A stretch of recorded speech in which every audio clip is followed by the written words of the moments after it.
Hey y'all, it's Dr. Shamanda. Welcome back to my channel. If you are new here, I am a licensed mental health and addictions therapist based out of North Carolina, and I specialize in financial therapy, which is all about helping you heal and understand your relationship with money. But on this channel, I share my own journey towards building wealth, saving, investing, paying off debt, all that good stuff. Now, I'm going to always say this in my video, just so y'all know. I am not a financial expert. I'm not a financial advisor. I'm not giving you any advice or anything in this channel, on this channel. I'm just sharing my thoughts, my experiences, all that good stuff, okay? A little education, things I've studied, as you can see probably in my bookshelf, and I got so many more books in my closet over here. I've been studying personal finance for years. It is literally the way that I have become, or went from being a single mom, struggling single mom of two, from, being a teenage mom, high school dropout, to now a doctor, PhD, university professor, and full-time private practice therapist. And I paid off so much debt, it's not even funny, and almost 6 figures of investments, and just within the last, 3 years, excuse me. I wish. So anyway, I say all that to say, I have learned a lot, studied a lot, and applied a lot, and so that's where I speak from, okay? Now, let's talk about this. Today I want to ask the question, how much money does it really take to be happy? Now, I'm asking that question, but realistically, it's going to be a different answer for everybody, and that's the whole point. I want you to really take a moment, in this video to really reflect on how much do you need? How much do you need to see in your account to feel happy? Now, before we go down this rabbit hole, I'm going to tell you, like I tell my clients, every session, just a little insight into my world as a therapist. Every session I start every session with the question, how do you feel today? And I always, like in session 1, I let my clients know that I'm not asking for the traditional response. I don't want you to tell me, oh, I'm good, I'm okay. Like, no, I want you to tell me how you feel. And if that takes a moment, it takes a moment. But take that moment and really check in with yourself. How do you feel? And you can have more than one feeling. So one person, you could be like happy, but also tired. You could be grateful, but also frustrated. So that's how I start my sessions. I say all that to say in this video, the concept of happiness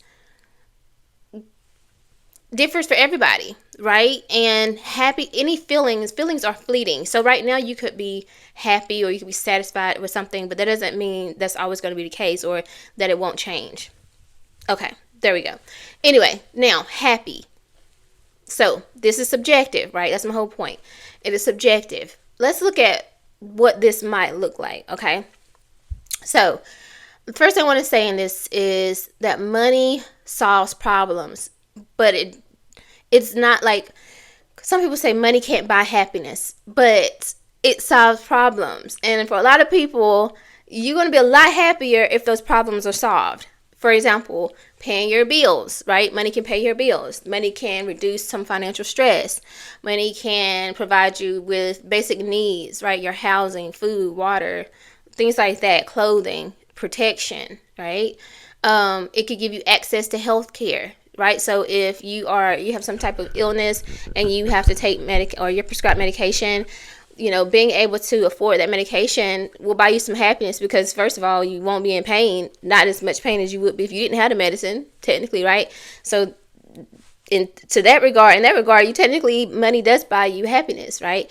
And it just ultimately creates options, specifically around like working, because imagine, and we all have experiences in some degree, some of us, I don't know, like maybe the older generation didn't, I don't know, but listen, I know millennials, Gen Z, we know. You've been in the workplace where you're just like, this ain't really for me, but you kind of feel stuck because you have bills and you almost just have to take it and suck it up and just stay. But when you have money, you have options. You can choose to stay. You can choose to like, okay, you know what? I can do this part-time. If I don't got to be in this space full-time, I might can hang with it. So part-time, or just to completely leave and do something on your own or take another job, right? It creates options for you. And in that regard, money might not be able to buy happiness, but it can solve problems for you, okay? Now, I want us to think about the fact that happiness, there's a difference between comfort and happiness, right? So when you think about being comfortable, most of us want financial stability. We want emotional well-being, so we're not constantly stressed out, worried, anxious, overwhelmed, all those feelings. We want safe, secure, healthy relationships. We want a sense of purpose. We want fulfillment. We want all of those things. So to some regard, most people they're thinking about like happiness, but it's really a deeper thing. It's like, I want to be comfortable. I want to be content, not complacent. And I always try to, preface that, like, those are two different things. Comfortable and complacent are not the same. But I think a lot of us really ultimately deeply want to be comfortable. We don't want to be stressed out constantly. Okay. The next thing is like lifestyle inflation. That it can move the goalposts for a lot of us, right? So think about it. A lot of people are saying now that I make more money than ever and I still feel broke. That's because, for obviously, inflation. Let's just address that. But for a lot of us, though, if we're honest, when we start making more money, we start buying more things. We got the nicer car. We bought the house. We started going on more trips. There's so many more things that we started to do. Basically, lifestyle inflation. And that took away some of our income. And so we have to be mindful of that. But also, as our income increases, our expectations increase as well. Like, we expect more of ourselves. Other people expect more from us. Our spending increases, and we can also just tend to compare ourselves to others. Again, I always use the example. If you go to med school and you become a surgeon, most people are going to think or expect to see you drive up in a Lamborghini or something. Like, you know what I'm saying? Or they're going to expect that you live in this nice, at least what is it called? A McMansion or mini mansion? I don't know what it's called. You know what I'm saying? Like the little, maybe this is, I don't know if this is kind of right. But anyway, not like the huge Bel Air mansions, but like, smaller. They're going to pretty much expect that. And that really comes from comparison, because you're watching people on social media and the other surgeons, they live really nice high-end homes. So you want to live up to that standard, right? So there you go. But if we're not careful, obviously, then it's never enough. Like, we're constantly trying and chasing the next thing. So essentially, it's like, even if you were technically happy with what you have and comfortable and content, it's like the external or societal pressure will kind of, I don't say force, but like pressure you to do more, buy more, when that's really not really what you want. So again, I want you to be honest with yourself and like, what do I want? How much money feels good for me? Like monthly, annually, whatever, however you want to break that down. But like, what is a good number for me in my lifestyle? The next thing I want to say is that happiness is often connected to freedom. We talked about this a little bit already, but time freedom. Oh, the best thing ever. Like, I have, thankfully, my schedule today. I just realized I got to like build in like at least an hour between every 2 or 3 sessions. Take me a little nap. See, this is what's happening behind the scenes in my practice. Y'all, don't judge me. But behind the scenes, every 2 or 3 sessions, I need to take me a little nap. It might be a power nap, 30 minutes to 45 minutes. Listen, and I reset and I'm good. You know what I'm saying? Or sometimes it's to eat, take a break, snack or something like that. But either way. But here's the thing. With time freedom, like, it's a real thing for me now, because I couldn't do that when I was working in the office. Like, I could close my office door and like whatever, but people could knock on the door and come. Like, this feels good for me. So time freedom, right? Autonomy, the ability to choose what you want. That is like, right?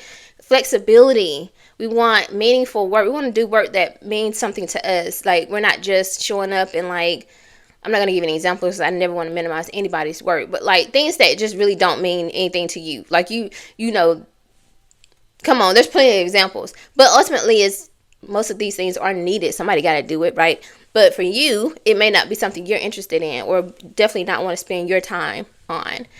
And then, of course, relationships. Like, you want to have time for relationships, time for friendships, time for your children, your family, all those things.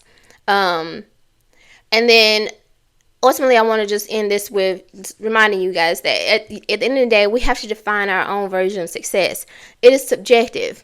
You know, what you think is success, I might think is the entry level. Like, you know what I'm saying? Or what I think success, you might think is nothing, boring, whatever, right? Like, for me, success is like all about time freedom, being able to just get up and do what I want to do, choose. And most people say that, but I mean genuinely. Like, if I wake up in the morning and I just realize I'm sleepy, I want to roll over and go back to sleep if I want to. You know, that's just me, because I know me. I'm a very self-starter, very motivated, but I might need more time, and I don't want to feel rushed, because like 3 hours from then I could get up and like bang out so much work that it's not even funny, but I just need a little bit more rest. And keep in mind too, if you guys aren't familiar, I have an autoimmune disease, so things like that, just the ability to create and control my own time and my own schedule, if that makes sense. So what does success look like for you? How do you know that you've accomplished success? What does enough look like? Because when it comes to money, we can keep moving the goalposts. Oh, because at first, for a lot of people, it was 50K. Oh, if I just make 50K, I'm good. Then it was 100K. Now people are talking about 100K ain't nothing. So is it 250 now, right? Is it 500,000 a year? Is it a million? Is it, oh, once I hit 5 million, then I'm good. Like, I can retire. I'm free. Or is that like a baby millionaire to you, and you're like, that's nothing, I still need I need 200 million. Like, what is your goal? Like, what would you feel comfortable with? What feels happy for you? For a lot of people, it's not as much as you think it is, really, because for most people, you just want to be able to pay your bills or pay off all your debt, have money in your savings, have money invested that's growing for you, working for you, maybe have a couple businesses that are passive, or, you know, maybe some real estate, and just having that time freedom. I don't know. Let me know what you think. What is success for you, and how much money do you need to really feel happy? Okay? All right. I hope you like this video. If you do, like, comment, subscribe, share, and I'll see you guys in the next one. All right? Bye.